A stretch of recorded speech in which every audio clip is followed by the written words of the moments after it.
Sebelumnya coba dicek dulu mejanya apakah sudah rapi, apakah ada sampah, dan dicek kawannya apakah lengkap ataupun ada yang keluar. Baik, Bu.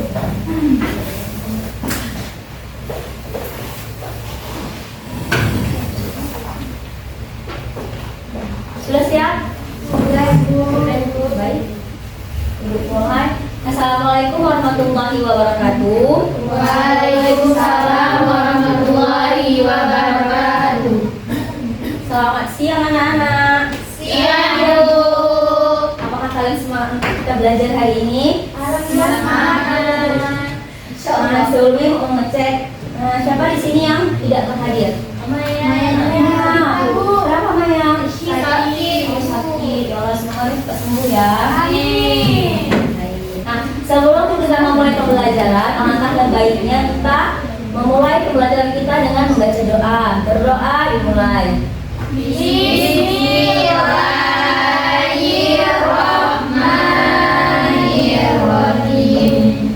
Rabbi shrahli sadri wa yassirli amri wahlul 'uqdatam min lisani yafqahu qawli. Amin. Nah, di sini aku mau tanya, siapa di sini yang dari kalian itu ada mempunyai IG? Saya. Ada semua, sama TikTok. Nah, ketika kalian scroll, pernah nggak kalian lewat video satu kota zombie namanya? Ada. Di sini ada yang nggak tahu? Kalau ada yang nggak tahu, aku nampakin aja. Ada nggak tahu? Nah, kita lihat videonya ya.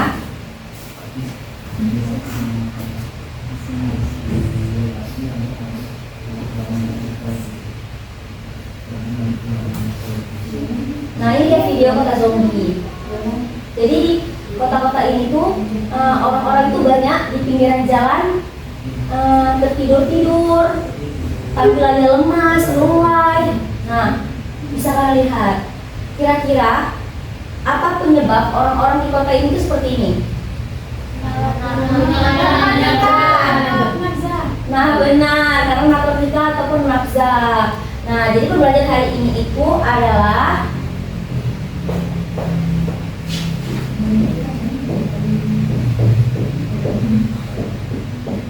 nafsa. Nah, sebelum kita mulai pembelajaran, dalam Al-Quran itu Allah juga sudah bersabda dalam surah Al-Baqarah ayat 95. Syiratul Nisa bisa dibacakan? Baik. Jadi ayatnya Bismillahirrahmanirrahim. Al-Fiqhu fisabilillah wa la tulqu bi aydikum ila tahluka. Sinullah yuhibbul muhsinin. Artinya kan Bu, janganlah kamu jatuhkan diri sendiri ke dalam kebinasaan dengan tanganmu sendiri, dan berbuat baiklah, sungguh Allah menyukai orang-orang yang berbuat baik.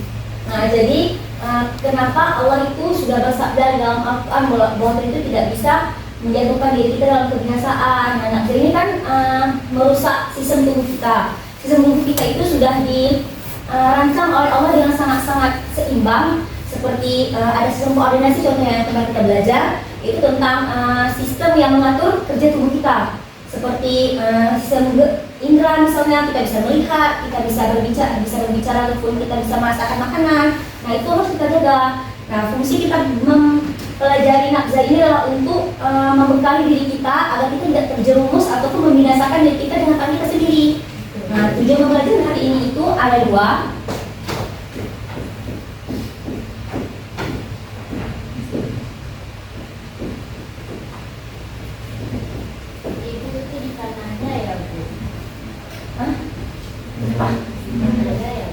Ya, di Amerika.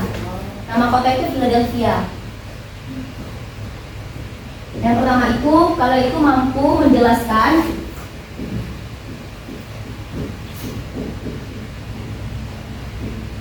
pengertian dari sinaksa ini,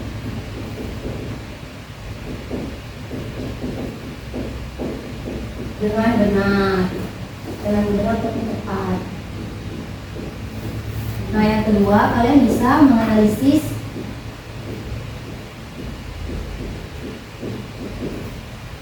jenis nafsa dengan sistematis.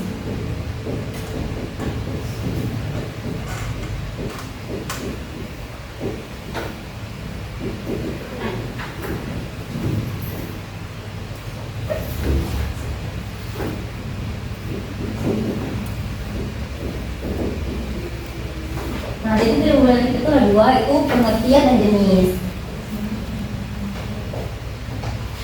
Baik, Ibu akan menambahkan PPT tentang nakzah.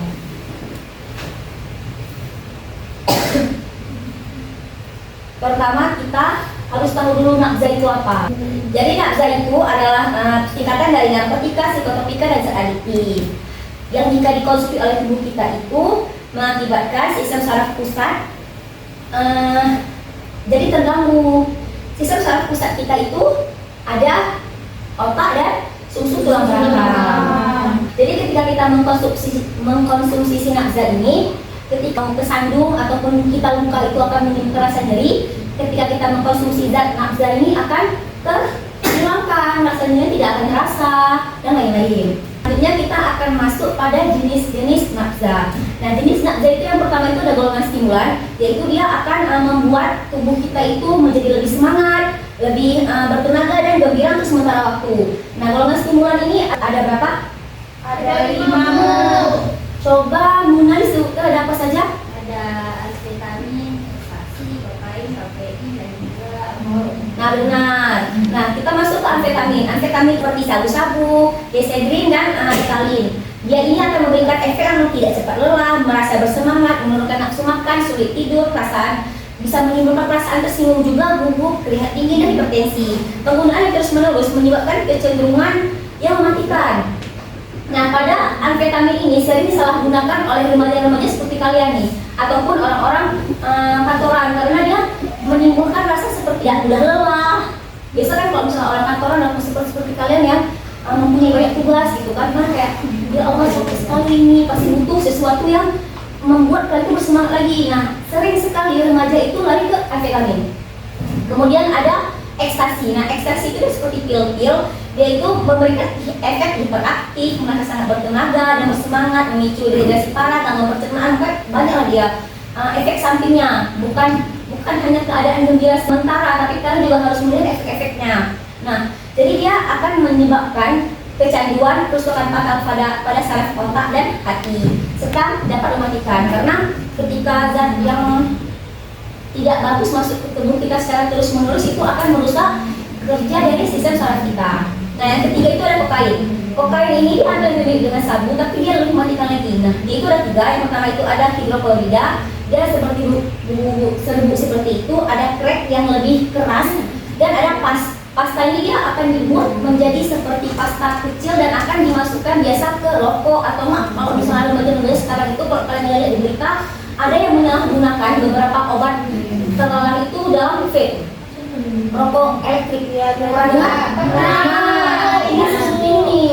Jadi dia akan memicu metabolisme sel, menimbulkan efek adiksi yang sangat kuat dan mengakibatkan tingkat kematian yang tinggi. Nah, yang keempat itu ada kafein. Siapa di sini yang suka minum kopi? Nah, hati-hati. Apalagi kalian jika mengkonsumsi kopi itu di malam hari, 2 jam kemudian jantung kalian itu akan berdebar dengan sangat-sangat cepat dan itu tidak baik untuk kerja tubuh kalian. Nah, kafein ini terdapat pada biji kopi, daun teh, buah kola, dan guarana. Nah, kafein ini merupakan zat obat perangsang sistem saraf yang dapat menghilangkan rasa kantuk untuk sementara. Jadi ketika kafein ini masuk ke tubuh kita, dia akan masuk ke otak kita dan akan menghambat adenosin kalau nggak salah itu. Jadi dia itu rasa kantuk pada otak kita. Nah, kita itu tidak akan merasa kantuk, tapi sistem tubuh kita yang dipacu kuat itu seperti jantung yang berdebar cepat. Dia itu seperti disuruh kerja keras tapi tidak ada hasil yang baik gitu. Dan yang terakhir ada alkohol. Nah, pada golongan yang ini, alkoholnya itu pada jumlah sedikit. Alkohol ini merupakan fermentasi dari buah-buahan, sayur-sayuran, biasanya itu seperti buah anggur. Pernah kalian dengar fermentasi anggur itu wine? Nah, itu akan menjadikan alkohol. Tetapi alkohol ini walaupun diminum secara sedikit untuk tubuh kita itu, tapi tubuh kita itu akan langsung menembus otak, memicu reaksi semu seperti jalan kita sempoyongan, bisa juga. Dan pada beberapa orang dia dapat menimbulkan rasa percaya diri yang tinggi, tapi tidak bagus karena dia bisa menyerang otak. Dan dia juga gejala yang sebenarnya awal adalah mengalami fungsi otak. Melambatnya fungsi otak itu ditandai dengan mata yang buram, jalannya yang tidak lagi seimbang, dan lain-lain. Nah, yang ketiga itu ada, yang kedua itu ada golongan depresan. Pada golongan depresan ini, dia itu seperti obat penenang yang menekan atau mengurangi kerja sistem saraf sehingga menyebabkan aktivitas pemakaiannya menjadi lebih lama atau tertidur. Kalau misalnya tadi itu di golongan narkotika itu seperti menghilangkan rasa-rasa sumber sakit, kalau misalnya di golongan depresan ini dia lebih ke menekan sistem saraf kita itu untuk tidak bekerja tapi tidur. Ketika yang seharusnya mengirimkan impuls yang sangat-sangat aktif tapi dia tidak bisa mengirimkan karena tekan, jadi lebih tenang itu pengonsumsinya. Nah, yang ada jenis-jenis golongan depresan, coba Misra dibacakan. Yang jenis-jenis golongannya ya, yaitu yang pertama ada opiat, barbiturat, alkohol, sama ganja. Nah, pada opiat ini seperti morfin, heroin, dan metadon. Dia itu menimbulkan rasa haid atau tinggi untuk sesaat, lalu nyaman dan tenang seperti mengantuk. Opiat ini menyebabkan kematian jika overdosis. Nah, si opiat ini dia akan menyebabkan kita itu lebih tenang, lebih mengantuk gitu. Nah, ini juga banyak disalahgunakan oleh pelajar-pelajar seperti kalian, karena kalian pasti butuh ketenangan di periuknya kehidupan kalian yang sangat-sangat lebat ini. Nah, yang kedua itu ada barbiturat. Barbiturat itu ada valium, lesotan, dan luminal. Jadi ketiga si barbiturat ini adalah zat yang bisa membuat saraf tertidur total, memperlambat aliran sinyal listrik di otak dan membuat otak rileks, menurunkan denyut jantung. Yang ketiga itu ada alkohol, lagi-lagi alkohol. Tapi di sini untuk depresan itu, pada golongan depresan dia pada ini yang tinggi, jumlahnya sangat-sangat banyak. Ketika kalian mengkonsumsi alkohol yang sangat-sangat banyak, itu akan menyebabkan pandangan kabur. Seperti yang golongan yang mengkonsumsi sedikit, tapi ini dia lebih banyak lagi akibat yang disebabkan ataupun dampak yang disebabkan, seperti tidak sadarkan diri. Banyak orang yang ketika pernah nggak sih kalian lihat orang udah minum alkohol langsung dia kayak keler banget ya, lupa ingatan seketika dengan apa yang sebelumnya terjadi. Itu karena dia nama itu hipokampus, jadi dia bisa menyerang otak sehingga otak kita itu blank, sistem saraf kita itu blank, sehingga ingatan-ingatan kita itu terlupa seketika. Dan yang terakhir itu ada ganja. Siapa di sini pernah dengar ganja? Saya Bu. Pasti kalian tidak asing dengan ganja, karena ganja ini ganja itu kan yang kemarin itu ada tuh perkebunnya di mana itu. Nah, ganja ini terdapat dalam daun-daun yang menyebabkan kita itu tidurnya tenang, merasa lebih bagus lah. Kemudian ada golongan halusinogen. Itu kalian harus hati-hati karena banyak orang yang menyalahgunakan ini. Kalian ada beberapa hal atau benda yang kalian rasa itu kayak enak wanginya ataupun apapun, tapi itu juga termasuk narkotika atau nafsa. Nah, kita lihat ya. Jadi golongan halusinogen ini dia mengacaukan sistem saraf pusat. Dia memberikan pengaruh halusinasi yang berlebihan. Ketika kalian mengkonsumsi, kalian bisa melihat ada sungai di depan, padahal itu padang lumpur atau enggak apa itu. Jadi halusinasi kalian itu akan dibuat lebih tinggi di golongan halusinogen ini. Nah, lama kelamaan akan membuat perasaan lebih khawatir dan berlebihan atau paranoid. Jadi dia pertama dibuat senang dulu, habis itu kita dibuat kayak kenapa nih? Nah, jenis-jenisnya itu kalian perhatikan baik-baik. Ada lem. Contohnya itu lem kambing. Siapa di sini yang pernah hirup lem kambing? Enggak. Adinda tahu pernah menghirup lem kambing? Rasanya itu seperti apa? Seperti enak gitu kan? Ya. Nah, itu karena ada satu zat di lem kambing itu yang membuat kita lebih tenang. Yang kedua itu ada bensin. Siapa di sini yang suka menghirup bau bensin? Itu tidak boleh lagi yang guna karena itu masuk ke nafsa dan itu bisa membuat kamu ketergantungan. Yang kedua itu ada bunga kecubung. Siapa yang pernah lihat orang makan bunga kecubung? Nggak tahu kalian? Mungkin di sini kurang familiar, tapi di luar ada bunga kecubung ini. Ketika kita makan, itu dia langsung berhalusinasi. Seperti melihat ada satu tong emas. Itu ibu pernah lihat tuh lewat di TikTok, ada orang makan bunga kecubung, dia kayak berhalusinasi gitu. Nanti ibu nampakkan pada videonya. Dan ada jamur di kotoran sapi. Jangan pernah sekali-kali kalian mencium ataupun mengambil jamur di kotoran sapi, karena itu masuk ke nafsa. Ibu kira sekian materi dari ibu. Jadi ibu ada LKPD, Jadi LKPD-nya itu di LKPD-nya kalian akan memecahkan masalah. Ada 2 studi kasus yang harus kalian pecahkan, dan juga ada bagian-bagian yang harus kalian isi. Jika kalian ingin bertanya ataupun kalian mengalami kesulitan dalam mengisi LKPD, bisa untuk bertanya saja kepada ibu. Kelompok ini bagaimana LKPD-nya?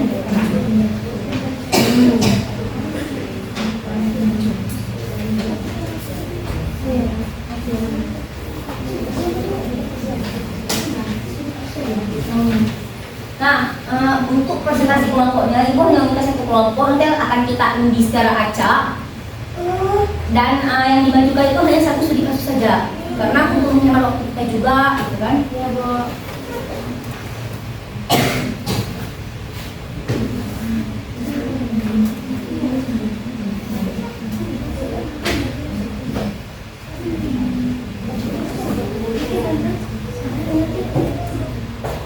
Kelompok ini bagaimana diskusinya?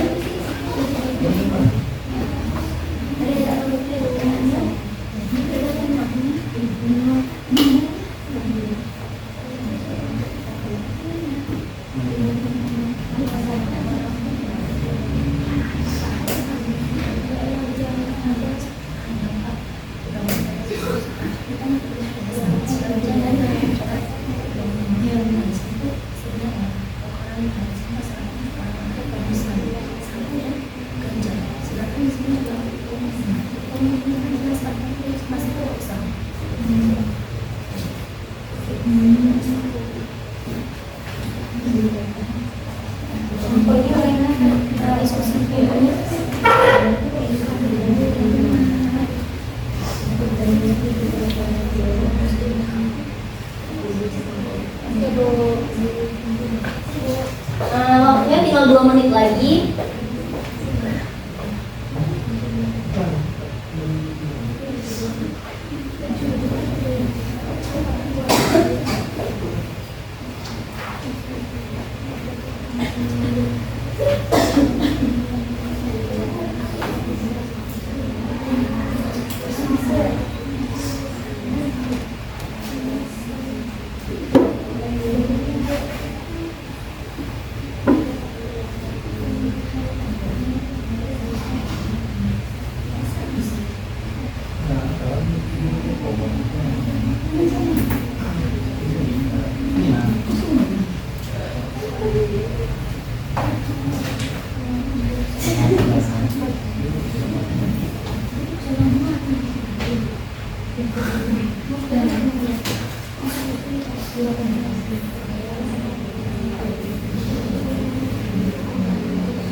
Nah, kalau kalian memperhatikan penjelasan dari PPT Ibu tadi, Ibu yakin kalian akan mudah dalam mengisi LKPD, karena apa yang ada dalam PPT itu semua ada di LKPD-nya. Baik, waktu sudah habis, kita akan undi kelompoknya. Belum ada yang maju? Mau, kami mau. Oh mau, jangan jadi kita undi, jadi kelompok Adinda yang maju. Baik Bu.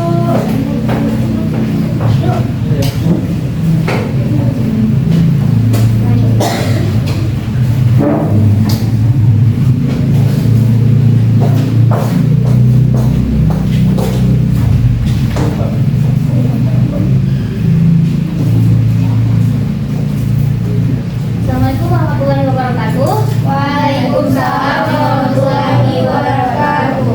Kami dari kelompok 1 ingin mempresentasikan hasil dari kelompok kami. Nah, yang pertama kan ada analisis kasus. Nah, dari kasus ini ada 3 soal, yaitu yang pertama menjelaskan pengertian nafsa berdasarkan konsep yang tepat. Nah, tadi kan udah diperlihatkan di PPT Ibu bahwa nafsa itu pengertian dari narkotika, psikotropika, dan zat adiktif lainnya.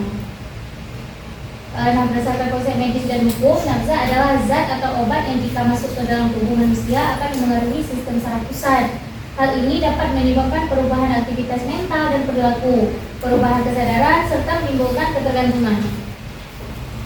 Kemudian yang kedua ada klasifikasi dalam kelompok nafsa yang sesuai berdasarkan sifat dan dampaknya.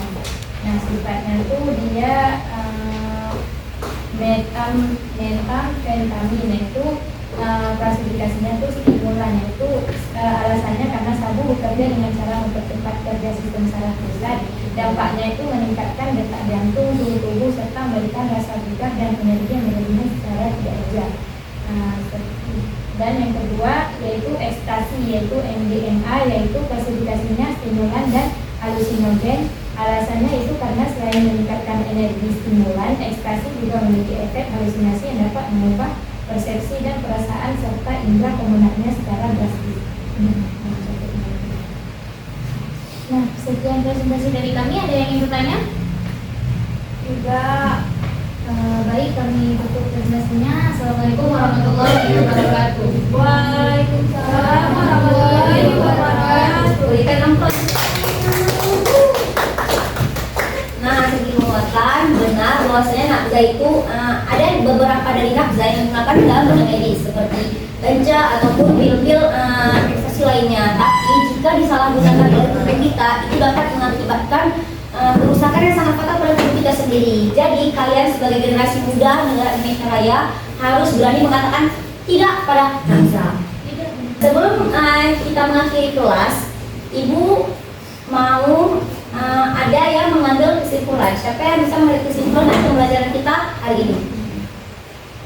Kalau tidak ada, Ibu tunjuk. Tunjuk aja. Tunjuk aja. Nah, Rifa, silakan. Ayo Rifa.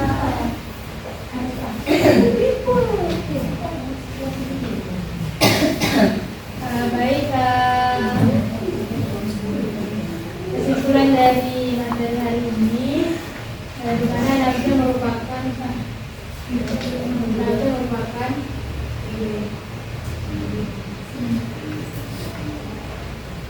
baik, ada yang bisa membantu kawannya. Coba Tamsyiah belum Isra bisa membantu kawannya. Tadi nafsu adalah singkatan dari narkotika, psikotropika, dan zat adiktif. Nah, ketika disalahgunakan akan membuat efek yang buruk bagi tubuh kita. Baik, jenis nafza digolongkan dalam 3 golongan. Ada apa saja? Ada golongan halusinogen, depresan, nih ulang balik ya. Jadi jenis nafza itu ada golongan stimulan, depresan dan halusinogen. Jadi pada golongan stimulan itu ada amfetamin, ekstasi, kokain, kafein, alkohol. Nah, pada golongan depresan itu ada opioid, barbiturat, alkohol, ganja. Dan juga ada golongan halusinogen itu, ini yang harus sangat-sangat kalian hati-hati dalam pemakaiannya ataupun kalian jumpai di luar. Tidak boleh terlalu dihirup ataupun terlalu dilihat gitu ya, seperti lem kambing jangan lagi ya. Dan bensin bunga juga jangan lagi hirup bensin bunga. Kemudian ada buah sumur dan jamur di kotoran sapi. Sebelum Ibu menutup kelas ini, Ibu mau tanya apakah bisa kita memakai media ajar seperti ini di pembelajaran ini atau mau bisa. Berarti minggu depan itu kita akan mempelajari tentang dampak dari nafza dan bagaimana cara kita untuk menghindari nafza. Minggu depan juga kalian akan dibuatkan LKPD yang akan berisikan tentang kalian membuat satu poster tentang ajakan untuk menjauhi nafza dan akan dikumpulkan minggu depannya lagi. Nah, Ibu tutup kelas hari ini. Wassalamualaikum warahmatullahi wabarakatuh. Waalaikumsalam warahmatullahi wabarakatuh.